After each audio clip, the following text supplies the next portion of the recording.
আল্লাহ রাসূল সাল্লাল্লাহু আলাইহি ওয়াসাল্লাম একদা ইতিকাফ করার জন্য মসজিদে স্থান নিলেন। এটা দেখে আল্লাহ রাসূল সাল্লাল্লাহু আলাইহি ওয়াসাল্লামের বাকি স্ত্রীরাও মসজিদে হাজির হয়েছে, তারাও ইতিকাফ করবে। তো রাসূল সাল্লাল্লাহু আলাইহি ওয়াসাল্লামের মসজিদটা মোটামুটি 100 গজ বাই 100 গজ। আল্লাহ রাসূল ইতিকাফে আছেন, তো স্ত্রীগণ ইতিকাফে থাকবেন। ওরাও এসে একটু ছোট ছোট করে খিমা লাগিয়ে নিয়েছে মুশারি দিয়ে, মুশারির মতো করে। তো রাসূল সাল্লাল্লাহু আলাইহি ওয়াসাল্লাম বের হয়ে বলছেন, আল বিররা তুরিদনা, তোমরা কি নেকির উদ্দেশ্যে হাজির হয়েছো, না এক অপরকে দেখে হাজির হয়েছো এখানে?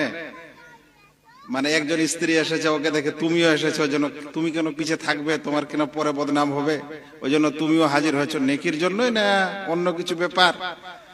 তো আপনাদের আজকের এত ইউটিউবারের সংখ্যা দেখে আমি বলছি নেকির জন্যই তো, হ্যাঁ জি, যেন নেকির জন্যই হয়।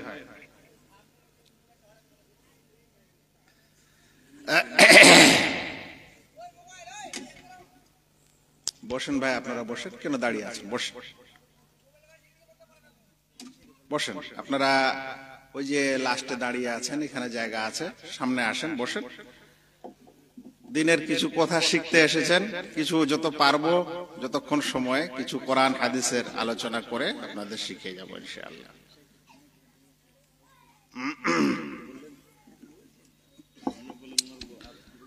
আসসালামু আলাইকুম ওয়া রাহমাতুল্লাহি ওয়া বারাকাতুহু।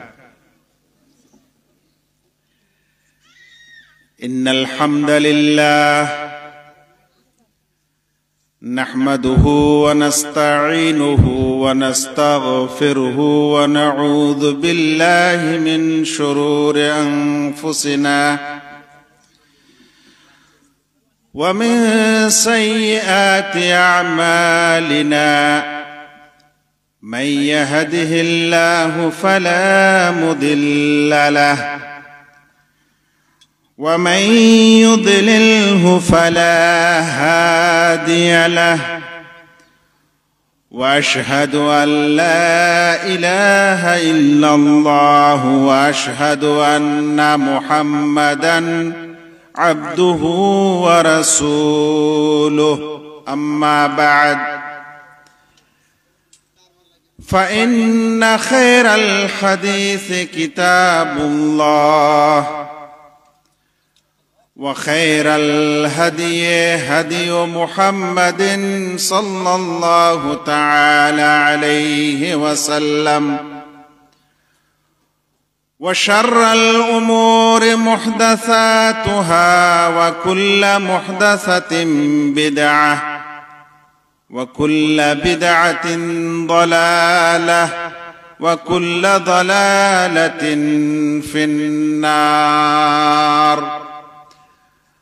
أعوذ بالله من الشيطان الرجيم. كل من عليها فان ويبقى وجه ربك ذو الجلال والإكرام. সভার সম্মানিত জনাব শেখ আবুল কাসেম হাফেজাহুল্লাহ, মঞ্চে উপস্থিত অত্র অঞ্চলের ওলামায়ে কেরামগণ, আমার সামনে উপস্থিত ইসলাম দরদি দ্বীনি ভাই সকল, আংশিক পর্দার আড়ালে মা ও বোনেরা এবং স্নেহের কচি ও কাচারা, আজকে সোনাকে ইবাদত হিসাবে গ্রহণ করেন, বলুন আমিন। আপনারা সকলে জানেন, আমরা আপনাদের মাঝে কোন বিশেষ সুর নিয়ে আলোচনা করি না বা করতে জানি না। এবং দুনিয়ার বিশেষ খবরাখবর, জাতীয় ও আন্তর্জাতিক খবরাখবর নিয়েও আলোচনা করি না। আল্লাহ রাব্বুল আলামিন আমাদেরকে আল্লাহ তাআলা যতটুকু ইলম দিয়েছেন আমরা শিখেছি, সেটা এই দেশের ওলামায়ে কেরাম হোক কিংবা বিদেশের সৌদি আরবের মদিনা ইসলামিক বিশ্ববিদ্যালয় হোক, ওই জ্ঞানের কিছুটা আপনাদের মাঝে এই যে বিতরণ করতে পারি, সেটাই আল্লাহ তাআলার কাছে শুকরিয়া আদায় করি। আজও আমি আপনাদের মাঝে এমন একটি বিষয় নিয়ে উপস্থিত হয়েছি, যে বিষয়টি আশা করি আমাদের জীবনের সবার সাথে সম্পর্ক আছে। এমন একটা বিষয় নয় যে বিষয়টা যে আপনার বা আমার বা আর কারো, এরকম না, সবার সাথে এই বিষয়টার সম্পর্ক আছে। আপনি যদি আমার সাথে 1 ঘন্টা থাকেন, ইনশাআল্লাহ আপনার জীবন এবং পরের জীবনের জন্য কিছু না কিছু তো উপকার ইনশাআল্লাহ হবে, কিছু না কিছু শিক্ষা ইনশাআল্লাহ অবশ্যই পাওয়া যাবে। ভাইরা, আল্লাহ তাআলা সূরা রহমানের 26 এবং 27 নম্বর আয়াতে একটা এমন কথা বলছেন, যেই কথায় পৃথিবীর কোনো মানুষ আর মতভেদ করতে পারে না। মতভেদ বুঝেন তো ভাই? হ্যাঁ, আমরা সবাই জানি। আজকে যদি একটা মানুষকে আপনি দাওয়াতও দেন, দাওয়াত তো ফ্রিতে পাওয়া যায় নাকি ভাই? দাওয়াত মানে ফ্রি। আপনি যদি একটা মানুষকে দাওয়াতও দেন, সুন্দর করে খাসির মাংস রান্না করেন, ভালো গাঢ়া ডাল রান্না করেন, ভাজি রান্না করেন, ঘন্ট রান্না করেন, খাওয়ার পর এবং তাদেরকে আপ্যায়ন করে যদি একটু খাওয়ান, খাওয়ার পরে যদি দেখেন কিছু মানুষ বাইরে গেছে, তারপরও যে সবাই নাম করবে এরকম হয় না। কেউ না কেউ বলবে ডালটাতে একটু পানি বেশি ছিল, কেউ বলবে ঘন্টটাতে কিন্তু ঝালটা বেশি হয়েছিল, কেউ আবার বলবে মাংসটা ভালো করে সিদ্ধ হয়নি, কেউ বলবে ছাগল বাস করছিল। তো খাবার দাবারেও যদি আপনি মানুষকে ফিরিতে দেন, তারপরেও কিন্তু মতভেদ করে। আরো একটা কথা মনে রাখেন, যে আল্লাহ রাব্বুল আলামিন কোথায় আছেন, তিনি কেমন, তাতেও কিন্তু মানুষেরা মতভেদ করেছে, ওটাকেও ছাড়েনি।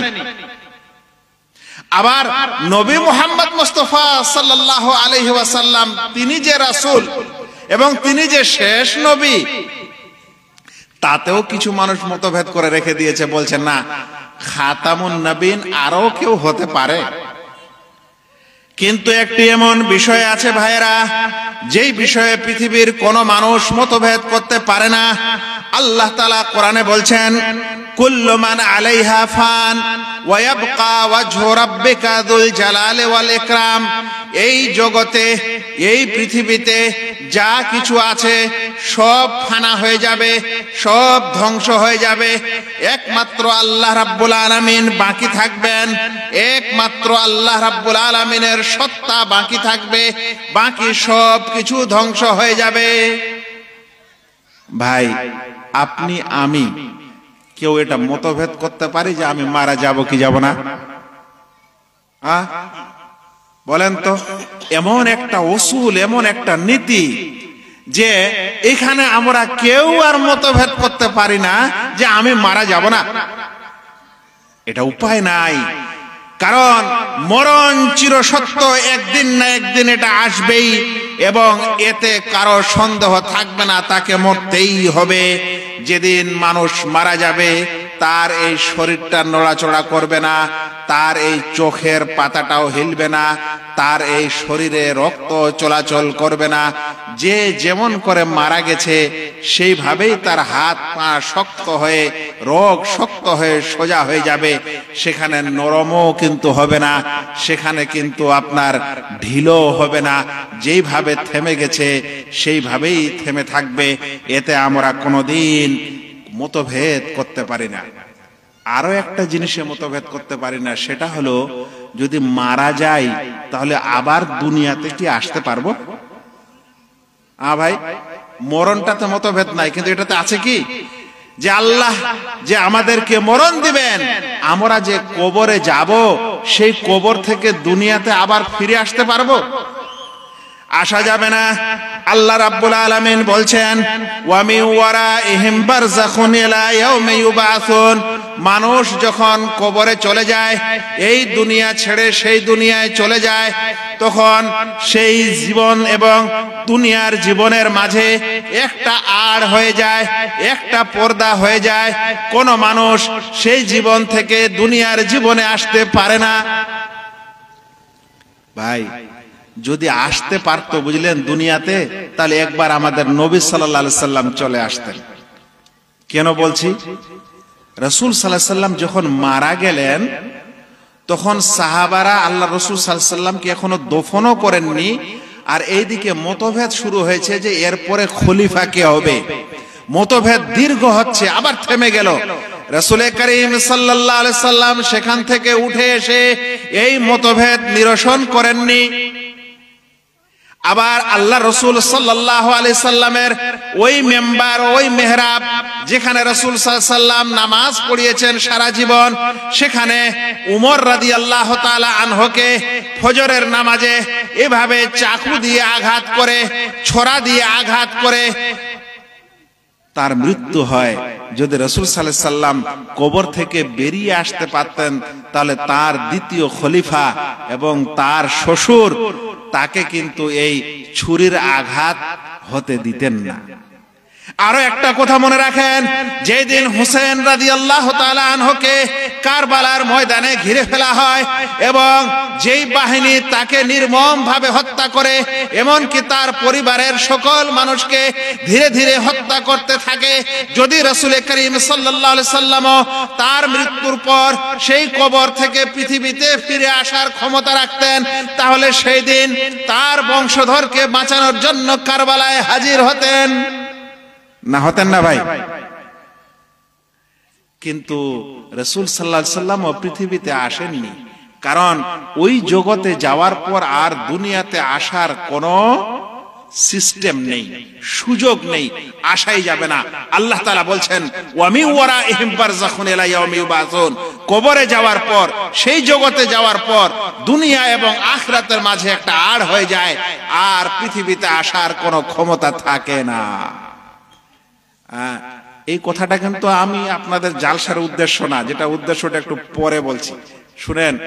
এখন যদি আপনাকে কেউ দুনিয়াতে বলে যে না, আমাদের মাদ্রাসায় নবী মুহাম্মদ সাল্লাল্লাহু আলাইহি সাল্লাম এসেছিলেন, তাহলে এটা কি হবে ভাই? এটা কি হবে বলেন? এটা মিথ্যা হবে, এবং এটা এমন একটা আকীদা ও বিশ্বাস হবে যেটা কোরআন এবং হাদিস এবং পৃথিবীর নিয়মের বিপরীত। তাই যদি আপনাকে কেউ শিক্ষা দেয় যে আমাদের এই দেওবন্দ মাদ্রাসা যখন কায়েম হয়েছিল, তখন আল্লাহ রাসূল সাল্লাল্লাহু আলাইহি সাল্লাম লাঠি দিয়ে দাগ দিয়েছিলেন, আর এই দাগে দাগে মাদ্রাসা কায়েম হয়েছে, আমরা বলবো এরকম আকীদা আমাদের সালাফদের না, এরকম আকীদা কোরআন ও হাদিসে পাওয়া যায় না। তাই এ সকল ভ্রান্ত আকীদা, এগুলো বর্জন করতে হবে। দুটি কথা হলো, একটা হলো মরণ সত্য, কেউ এটাকে মতভেদ করতে পারে না। দ্বিতীয় কথা হলো মরে যাওয়ার পর এই দুনিয়াতে কেউ আসতে পারে না। এখন আমি আপনাদেরকে একটা কথা বলবো, একটা জিনিস শিক্ষা দেব, যে যদি কোনো মানুষ মারা যায়, তাহলে মারা যাওয়ার পর তাকে কিভাবে গোসল ও কফন পরাতে হয়। এই কথাটা কেন শিক্ষা দিতে চাচ্ছি, আপনাকে বলছিলাম যে একটি এমন বিষয় যেটা আপনার এবং আমার সকলের সাথে সম্পর্ক আছে। মা ও বোনেরা, আপনাদেরকে বলছি, যদি এরকম কোনো মা ও বোন এখানে আছেন যারা আপনারা মাইয়েতকে গোসল দেন, আপনারা খুব ভালো করে আমার এই আলোচনাটা শোনার চেষ্টা করবেন, যেন সুন্নতি নিয়মে ভালো করে আপনি এই কাজটা করতে পারেন।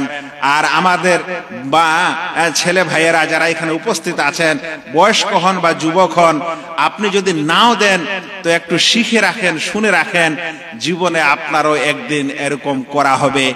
একটু ভাববেন যে আমরা কি করি এবং কিভাবে আমাদের এই কাজ করা দরকার। সবচেয়ে প্রথমে, যদি কোনো মানুষ কোনো মাইয়েতকে গোসল দেয়, তাহলে কি কোনো সওয়াব আছে বেশি না নেই? আমি কথাটা বুঝাতে পারছি? যে আপনি বা কেউ কোনো মাইয়াতকে গোসল দিচ্ছে, তাহলে গোসল দেওয়ার কি কোনো ফজিলত আছে? রাসূল কারীম সাল্লাল্লাহু আলাইহি ওয়াসাল্লাম কি এই বিষয়ে কিছু বলেছেন? শুনেন, প্রিয় নবী মুহাম্মদ মুস্তাফা সাল্লাল্লাহু আলাইহি ওয়াসাল্লাম বলছেন, মান গাসসালা মাইয়াতান ফাকাতামা আলাইহি গাফারাল্লাহু লাহু 40 মাররা। যে ব্যক্তি কোনো মাইয়াতকে গোসল দেয় এবং গোসল দেওয়ার সময় সেই মানুষের কোনো আয়েব, কোনো দোষ ত্রুটি থাকলে সে ওই দোষ ত্রুটি গোপন করে নেয়, বাইরে বলে বেড়ায় না। যদি কোনো মানুষ কোনো মাইয়াতকে গোসল দেয় আর ওই মাইয়াতের যদি কোনো আয়েব, কোনো দোষ ত্রুটি দেখতে পায় আর সেই আয়েব ও দোষ ত্রুটি বাইরে বলে না, গাফারাল্লাহু লাহু 40 মাররা, তাহলে গোসল দাতাকে আল্লাহ তাআলা 40 বার মাফ করে দেন। হ্যাঁ, কিছু মানুষ আমাদের আছে, হাদিসটিকে হাকিম বর্ণনা করেছেন এবং বলেছেন যে সাহিহুন আলা শারতে সহিহ মুসলিম, সহিহ মুসলিমের হাদিসের যে শর্ত আছে হাদিস সহিহ হওয়ার জন্য, ওই শর্ত এই হাদিসে পাওয়া যায়।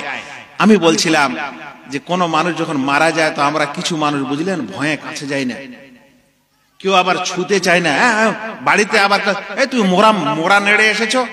আল্লাহু আকবার। মুসলিম ভাই জীবিত এবং মৃত অপবিত্র হয় না। মুসলিম ভাই জীবিতর সময় যতখানি সম্মানের পাত্র, মৃত্যুর পরেও ততখানি সম্মানের পাত্র। সেজন্য একজন মুসলিম ভাইয়ের মৃত্যুর পর আপনি যদি তাকে গোসল দেন, কোন মা ও বোন তারা যখন তাদের নিজের মধ্য থেকে কাউকে গোসল দেয়, আল্লাহ তাআলা সেই গোসলদাতাকে 40 বার ক্ষমা করে দেন। কিন্তু হাদিসে একটা শর্ত আসলো। শর্তটা কি জানেন? যে গোসল দেওয়ার পর যেন তার কোনো আয়েব ও দোষ ত্রুটি বর্ণনা না করে। এটা আবার কি জিনিস, কি আয়েব হতে পারে? ভাইয়েরা, এই পৃথিবীতে আমরা আছি, একমাত্র একটা স্ত্রী জানে তার স্বামীর শরীরে কি দোষ আছে, আর একজন স্বামী জানে যে তার স্ত্রীর শরীরে কি দোষ আছে।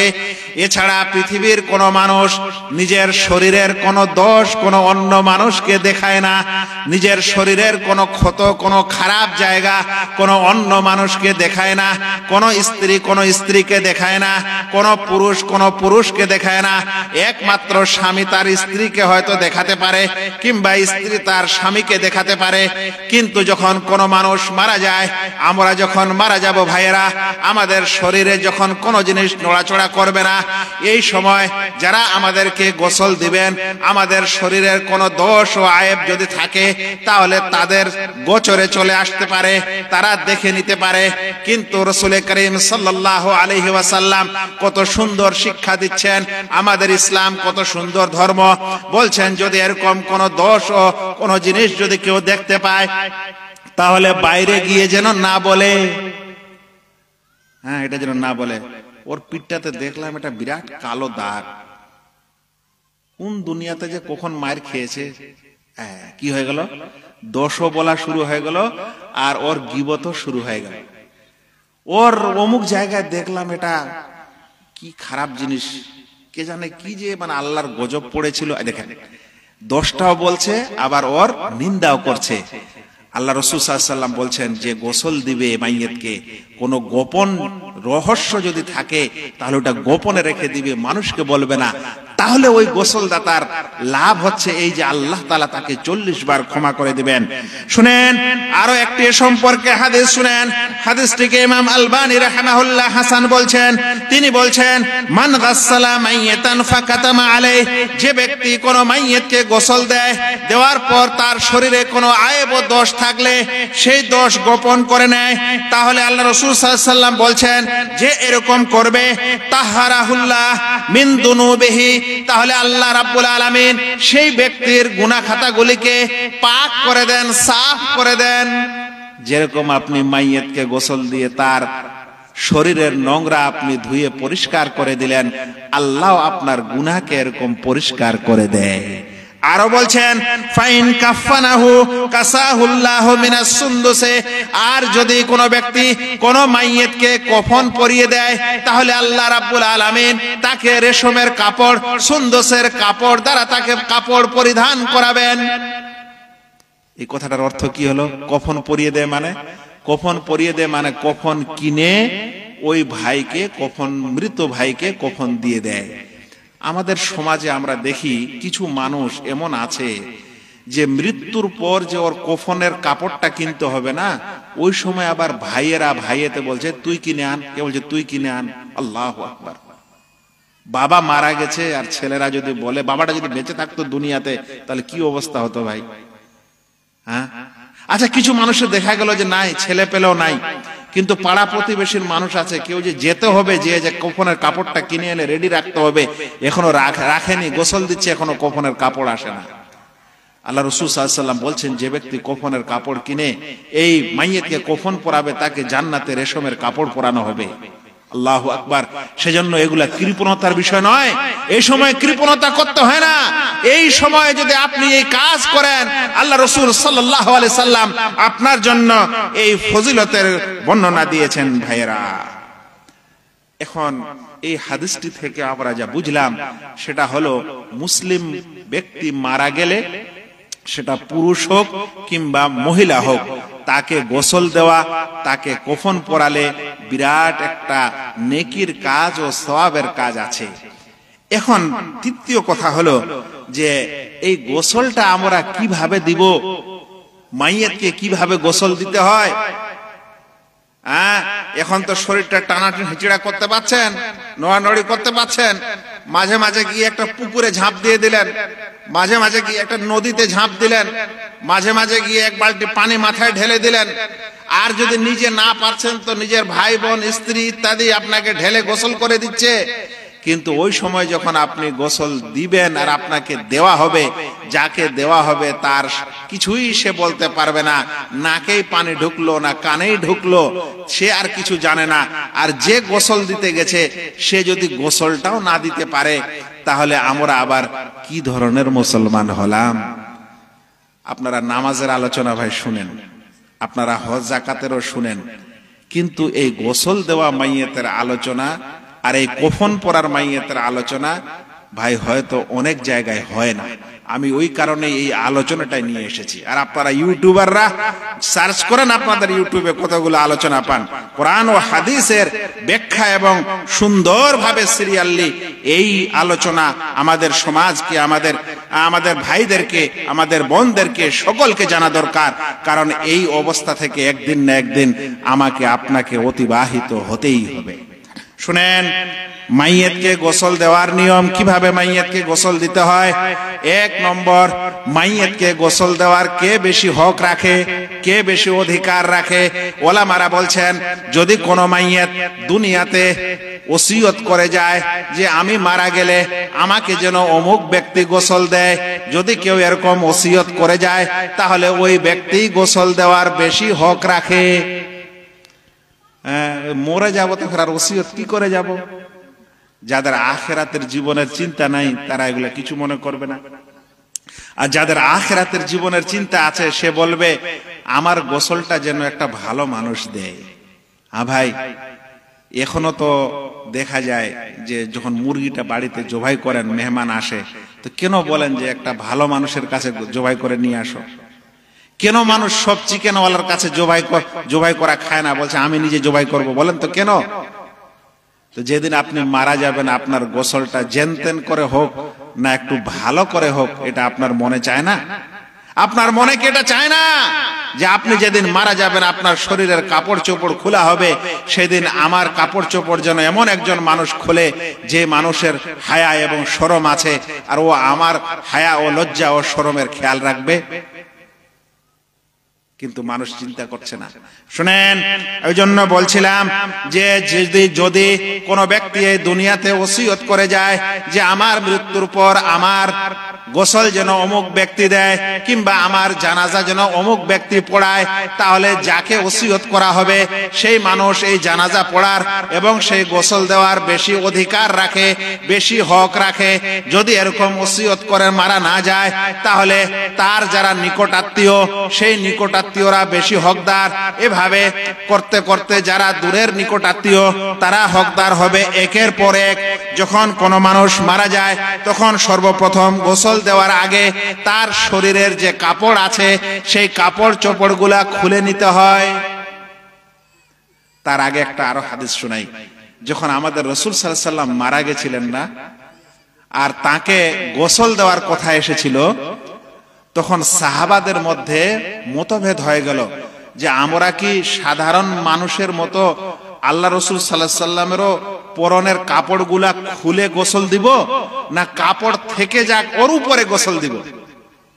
বুঝতে পারছেন এটা কার? ওই জন্য শরীরের পর্দা খুলে ফেলতে হবে। রাসূলের শানে এটা ঠিক না ঠিক নয়, সাহাবাদের মধ্যে মতভেদ হলো। অতঃপর সাহাবাদের মধ্যে কিছু ব্যক্তি সাক্ষী দিলেন যে না, রাসূলকে তার নিজের কাপড়ের ভিতরেই গোসল দিতে হবে, অন্য মানুষের মতো তার ওই জীবনের কাপড়গুলো খুলে আলাদা করা যাবে না। কিন্তু যদি অন্য মানুষ হয়, আমরা হই, তাহলে সর্বপ্রথমে গোসল দেওয়ার জন্য একটা এমন স্থান বেছে নিতে হবে যেই স্থানটা মানুষের সবার আসা যাওয়ার যেন না হয়, সবার নজরে যেন না পড়ে, পর্দা করে নিলে বেশি ভালো। এরকম স্থানে মাইয়েতকে নিয়ে যাবেন, নিয়ে যাওয়ার পর কোনো একটা স্থানে শুইয়ে দিবেন, কোনো উঁচু জায়গায়, তারপর তার শরীরের কাপড়টা খুলে ফেলবেন। কিন্তু খোলার সময় যখন তার লজ্জাস্থানের কাপড় খুলবেন, তখন তার নাভি থেকে নিয়ে হাঁটু পর্যন্ত কোনো একটা কাপড় দিয়ে ঢেকে রাখবেন। এটা হলো গোসল দেওয়ার আগের কাজ।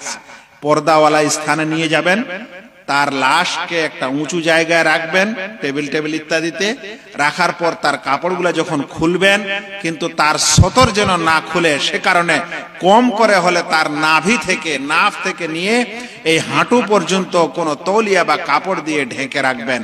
অতঃপর তার কাপড় শরীর থেকে খোলা হয়ে গেল। এখন কি করবেন? এখন তার জন্য পানির ব্যবস্থা করবেন গোসল দেওয়ার জন্য।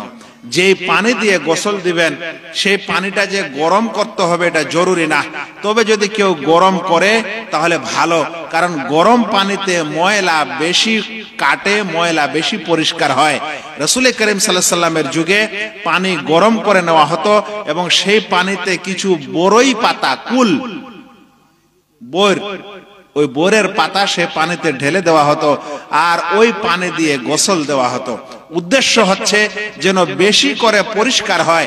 আজকাল যদি এই পাতা নাও দেওয়া যায় তাহলে সাবান ইত্যাদি যেগুলা দিয়ে মানুষের শরীরের ময়লা পরিষ্কার হয়, সেই জিনিসগুলো ওই পানির সাথে আপনি আপনার পাশে রাখবেন। অতঃপর কি করবেন?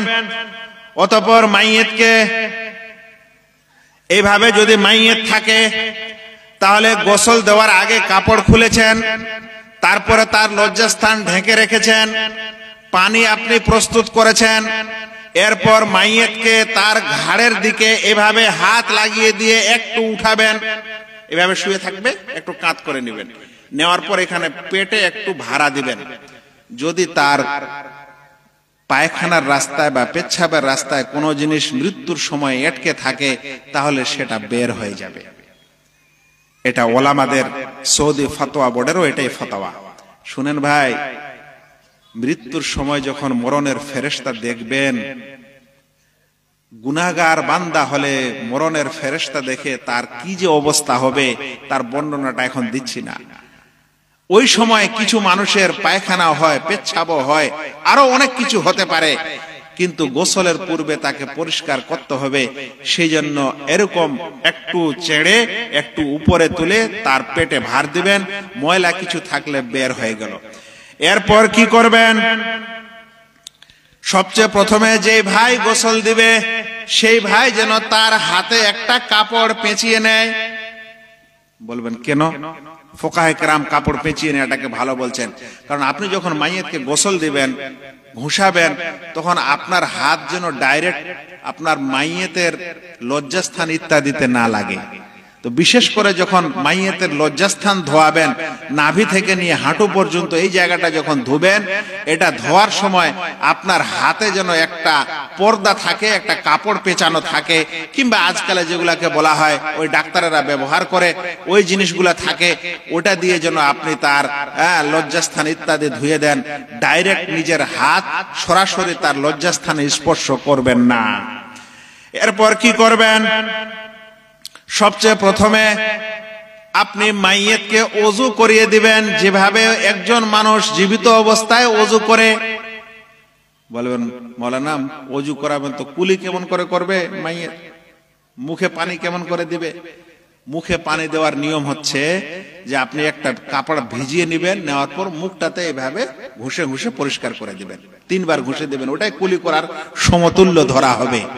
এভাবে সম্পূর্ণরূপে ওযু করিয়ে দিবেন। ভাইয়েরা, শেখ ইবনে বাজ রাহিমাহুল্লাহকে জিজ্ঞাসা করা হয়েছিল যে মাইয়িতকে ওযু করানোর ব্যাপারে কি কোনো সহিহ হাদিস আছে? তো তিনি উত্তরে বললেন, লা ইউজাদু হাদিসুন সারিহুন ফিল ওযু লাকিন ইউস্তাহাব্বু যালিক।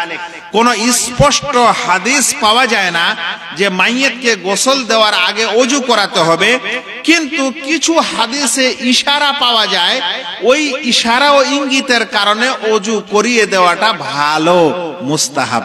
তার মানে কেউ যদি মাইয়িতকে গোসল করার আগে ওযু না করিয়েছে, তারপরও সেই গোসলটা হয়ে যাবে, কিন্তু ওযু করিয়ে দেওয়াটা বিচক্ষণ উলামায়ে কেরাম সেটাকে জায়েজ মনে করেন। তার মধ্যে একটি হাদিসে এসেছে, ইবদানা বিমায়ামিনহা ওয়া মাওয়াদিউল ওযু মিনহা। আল্লাহ রাসূল সাল্লাল্লাহু আলাইহি ওয়াসাল্লাম বলেছিলেন যে তুমি ডান দিক দিয়ে এদেরকে গোসল করাও এবং ওযুর স্থানগুলি থেকে একে গোসল করাও। বুখারী ও মুসলিমের হাদিস। এভাবে কয়েকটি হাদিসে এসেছে যে হাদিস থেকে বোঝা যায় যে ওযু করিয়ে দেওয়াটা বেশি ভালো। এরপর ওযু যখন হয়ে গেল, তখন মাইয়িতকে আপনি গোসল দিবেন। মাইয়িতকে গোসল দেওয়ার সময় মাইয়িতের ডান পাশটা, ডান কাঁধের দিকটা আগে ধুয়ে দিবেন, তারপর বাম দিকটা ধুয়ে দিবেন, তারপর সারা শরীর ধুয়ে ফেলবেন। মাইয়িতকে গোসল দিতে হবে বেজোড়, 1 বার, না হলে 3 বার, না হলে 5 বার, না হলে 7 বার। বলবেন বেজোড় কেন? রাসূল করিম সাল্লাল্লাহু আলাইহি সাল্লামের মেয়ে মারা গেল। আল্লাহ রাসূল সাল্লাল্লাহু আলাইহি সাল্লাম, যাকে বলা হয় চৌকাঠ, ওই চৌকাঠের পাশে দাঁড়িয়ে আছেন, মহিলারা মেয়েকে গোসল দিচ্ছে। রাসূল করিম সাল্লাল্লাহু আলাইহি সাল্লাম বাইরে থেকে বলছেন যে ইগসিলনাহা সালাসান, ওকে 3 বার গোসল দাও, আও খামসান কিংবা 5 বার দাও, আও সাবআন কিংবা 7 বার দাও, আও আকসারা মিন যালিকা কিংবা 7 বারের বেশি দাও, ইন রাআইতুন্না যালিক, যদি 7 বারের বেশি প্রয়োজন হয়। হাদিসটিকে বুখারী ও মুসলিম বর্ণনা করেছেন। এখন গোসল আপনি 1 বার দিবেন বলতে কি বুঝায়? 1 বার গোসল বলতে বুঝায় সারা শরীরে যেন পানি দিয়ে ধোয়া হয়ে গেছে, ওটাকে 1 বার গোসল বলে। আমি বুঝাতে পারছি আপনাদেরকে? আপনি যে পানি দিয়ে গোসল করাবেন, মাথা থেকে নিয়ে পা পর্যন্ত এবং পিঠের মানে শুয়ে থাকবে এই জন্য পিছনের পিঠটা পর্যন্ত সমস্ত শরীরটা যেন 1 বার ধোয়া হয়, তাহলে সেটাকে 1 বার গোসল বলে। গোসলের সাথে সাথে সাবান দিয়ে যখন ধুয়ে ক্লিয়ার করে নিলেন আর পানি ঢেলে দিলেন, ওটাকে 1 বার গোসল দেওয়া বলা হয়। এভাবে আপনি 1 বার দিয়ে যদি পরিষ্কার হয়ে যায় তার শরীর, তাহলে 1 বার গোসল দেওয়া যথেষ্ট। যদি 1 বারে যথেষ্ট না হয়, তাহলে 3 বার গোসল দিবেন। রাসূল করিম সাল্লাল্লাহু আলাইহি সাল্লাম আবারও একটি সুন্দর কথা বলছেন। রাসূল করিম সাল্লাল্লাহু আলাইহি সাল্লাম বলছেন যে যখন গোসল দেওয়া হবে, তখন শেষ গোসলটাতে যেন কফুর দেওয়া হয়, কর্ফুর দেওয়া হয়।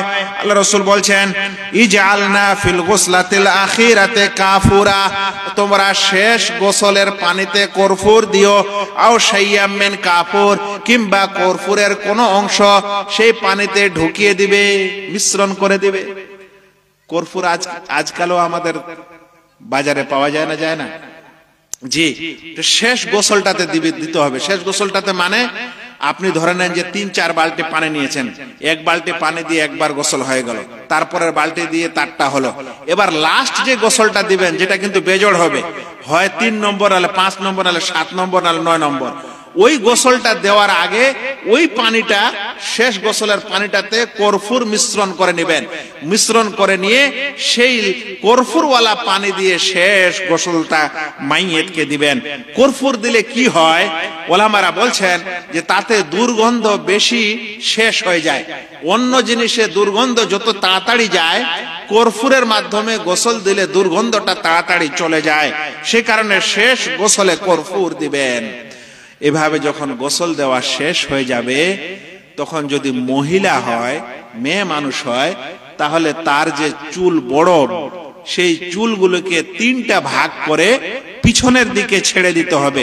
খোপা বেঁধে রাখতে হবে না, উপরে রাখতে হবে না, তিনটা, মানে 3 ভাগ করে, যেমন বেনির জন্য চুল 3 ভাগ করে নেওয়া হয়, এরকম 3 ভাগ করে নিয়ে পিছনে ছেড়ে দিতে হবে।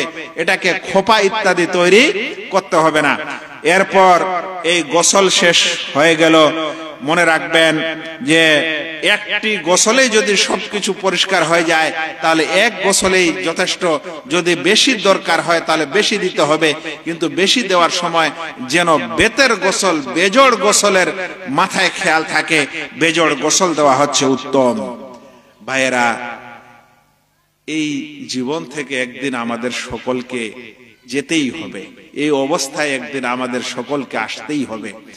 যদি আজ আমরা এখনো নামাজটা না শিখি, ওযু করাটা না শিখি, তাহলে মাইয়েতকে গোসল দেওয়ার নিয়মটা কিভাবে শিখব? দুঃখ লাগবে যেদিন মৃত্যুর পর আপনার শরীর ছুঁইতে আসবে এমন এক মানুষ যে বেনামাজি, মৃত্যুর পর আপনাকে গোসল দিতে আসবে, কিন্তু আপনার সন্তানেরা গোসল দিতে পারবে না, কারণ তারা কেউই ইসলামের শরীয় এই গোসলের বিধানটাই জানে না। আপনার মা মারা যাবে, সেদিন গ্রামে একটা মহিলা খুঁজে বেড়াবেন যে কে গোসল দিতে পারে, অথচ আমরা সকলেই এক অপরকে গোসল দিতে পারি, কিন্তু কেউ এটা শিখি না। আমরা নিজের মাকে গোসল দেওয়ার জন্য নিজেও কিছু জানি না, সেজন্য গ্রামে গঞ্জে থেকে মানুষকে খোঁজাখুঁজি করি। বলেন তো ভাই, আপনি ছেলে হয়ে যদি আপনার বাবাকে গোসল দেন, আপনি মেয়ে হয়ে যদি আপনার মাকে গোসল দেন, তাহলে আপনার মতো যত্ন করে পরিষ্কার পরিচ্ছন্ন রূপে অন্য মানুষেরা কি গোসল দিতে পারে? এটা তো আমরা বুঝছি, কিন্তু এখন এই জালসার পরে আবার এটা শিখে রাখবো কিনা, এটাই হচ্ছে সমস্যা। শুনেন ভাইরা, এই গোসল হয়ে গেল, এরপরে মাইয়েতকে কফন দেওয়ার বিষয়। মাইয়েতের কফন এবং কফন দেওয়ার নিয়ম কি শুনেন। মাইয়েতের জন্য একটা হচ্ছে ওয়াজিব কফন, আর একটা হচ্ছে মুস্তাহাব কফন। ওয়াজিব কফন মানে এতখানি কাপড়া দিয়ে কফন দেওয়া, যতখানি ছাড়া কফন হয় না। আর সেটা হলো একটা চাদর, একটা এমন চাদর যেই চাদর দিয়ে মাইয়েতের সারা শরীর ঢেকে রাখা যায়, এরকম একটা চাদর দিয়ে কফন দেওয়া হচ্ছে ফরজ, জরুরি। আর যদি পয়সা করে বেশি থাকে তাহলে একটার চাইতে বেশি কাপড়ে কফন দিতে হবে। কিন্তু একটার চাইতে বেশি কাপড়ে কফন দেওয়া বলতে কি বুঝায়? আজকালে আমাদের সমাজে একটি ফতোয়া খুবই ঘুরপাক খাচ্ছে, সেটা হলো যে পুরুষের জন্য যদি 3 কাপড়া, তাহলে মহিলার জন্য 3 কাপড়া। আবার কেউ বলবে না, পুরুষের জন্য 3 কাপড়া আর মহিলার জন্য 5 কাপড়া। এখন একজন মানুষ মারা গেছে, ওকে গোসলও দেওয়া হয়েছে, এখন কফন পরার সময় এই মতভেদ শুরু হয়ে গেছে। বলেন তো ভাই, কেমন লাগে? এই জন্য কিছু আবার মানুষ আছে গ্রামের আশেপাশের মানুষ, যে এই মৌলবি ঘরে খেয়ে দেয়ে কোনো কাম তো নাই, এখনই শুরু হয়েছিল এদের ঝামেলাটা, এখন নেন।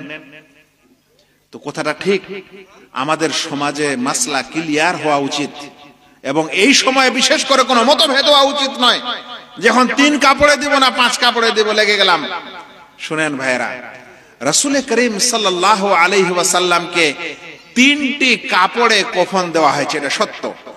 কুফিনা রাসূলুল্লাহ সাল্লাল্লাহু আলাইহি সাল্লাম ফি সালাসাতি আসওয়াবিন সাহুলিয়াতিন। আল্লাহ রাসূল সাল্লাল্লাহু আলাইহি সাল্লামকে 3টি সাদা ইয়েমেন প্রদেশে তৈরি, মেড ইন ইয়েমেন প্রদেশে তৈরি সুতি কাপড়ে কফন দেওয়া হয়েছিল। তাতে পাগড়িও ছিল না, আর তাতে কোনো লুঙ্গিও ছিল না। তাহলে কি বোঝা যাচ্ছে যে যখন পুরুষ মানুষকে কফন দিতে হবে তখন তার কাপড় হবে কয়টা? 3টা। ওই 3টা কাপড়ের মধ্যে কোনো লুঙ্গি করা যাবে না, 3টাই চাদর হবে। আবারও বুঝাচ্ছি যে আমাদের সমাজে আবার কিছু মানুষ 3টা কাপড় তো দেয়, একটা করে লুঙ্গি, একটা করে কামিজ, আর একটা করে চাদর লেফাফা, এরকম করে না ভাই অনেক জায়গায়।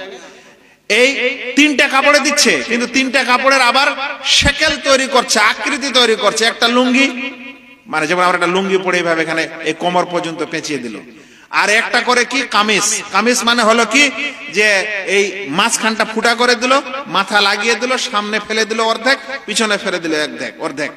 আর তৃতীয়টা দিচ্ছে চাদর, ওই চাদরটা দিয়ে বেঁধে দিচ্ছে না। রাসূল করিম সাল্লাল্লাহু আলাইহি সাল্লামের এই কফনে হাদিসে বলা হচ্ছে তাতে পাগড়িও ছিল না আর তাতে লুঙ্গিও ছিল না। তাহলে বলবেন কিভাবে তাহলে কফন দিব? জি বলে দিচ্ছি, খুব সুন্দর সহজ নিয়ম। দেখেন, ধরে নেন এটা মাইয়িত, ঠিক আছে, এটা হলো কফন। যখন কফন দিতে হবে মাইয়িতকে, তখন 3টা চাদরের মতো কাপড় নেবেন। এত চওড়া কাপড় নেবেন যে মাইয়িতকে যেন পাল্টালে, যাকে বলা হয় এদিক থেকে তুললে আর ওদিক থেকে তুললে যেন পুরোটা ঢেকে যায়। লম্বাটা তো পাবেন, কিন্তু চওড়াটা যদি আপনি ছোট বহরের নেন তাহলে সমস্যা হবে। সেজন্য বড় বহরের, যাকে বলা হয় কি বলে ওটাকে, কাপড়ের দোকানে কিনতে গেলে বলে না যে ছোট আরজ না বড় আরজ, ছোট বহর না বড় বহর। তো চওড়া বহরের কাপড় নেবেন। মাইয়ের যতখানি লম্বা তার চাইতে মোটামুটি 1 ফিট বেশি নেবেন। এরকম 3টা চাদর নেবেন। 3টা চাদরেই এক ওপরের উপর রেখে দিবেন। একটা চাদর, 2টা চাদর, 3টা চাদর রেখে দিলেন। দেওয়ার পর মাইয়েতকে এভাবে শুয়ে দিলেন। দেওয়ার পর ডান পাশের কাপড়টা প্রথমে নিয়ে গেলেন, তারপরে বামটা এদিকে নিয়ে আসলেন। নিয়ে এসে এটা একটা হয়ে গেল না? তার আরো কয়টা বাকি থাকলো? আরো 2টা চাদর বাকি থাকলো। আবার দ্বিতীয়টাকে এইভাবে নিয়ে আসেন, আবার তৃতীয়টাকে এইভাবে নিয়ে আসেন। নিয়ে আসার পর মাথার দিকে একটা বাঁধন দেন, একটা মাঝখানে দেন, আর একটা পায়ের দিকে দেন। এই বাঁধনগুলা এ কারণে যেন কোনো কাপড় খুলে না যায় কবরে রাখতে যাওয়ার সময়। সেই কারণে এই বাঁধনটা তখন খুলে দিবেন যখন কবরে মাইয়িতকে রাখা হবে। তো আমি কি আপনাদের বুঝাতে পারলাম যে 3টা কাপড় কিভাবে দিতে হয়? যে একজন পুরুষ মানুষকে কফনের জন্য 3টি কাপড় লাগবে, আর এই 3টি কাপড়ই হবে চাদর বিশিষ্ট কাপড়া। এই চাদর বিশিষ্ট কাপড়ের উপরে মাইয়িতকে শুয়ে দেওয়া হবে। দেওয়ার পর যেটা তার শরীরের প্রথম চাদর হবে, সেটার ডান দিকটা প্রথমে তুলে তারপরে বাম দিকটা তুলে ঢেকে দিতে হবে। এইভাবে এক এক করে 3টি চাদরের কাপড় ডান পাশ থেকে বাম পাশে, ডান পাশ থেকে তুলে প্রথমে ঢাকবেন, তারপর বাম পাশ থেকে তুলে ঢেকে দিবেন। দেওয়ার পর এইভাবে 3টি কাপড়ে তাকে কফন দেওয়া হয়ে গেল। এতখানি তো হলো।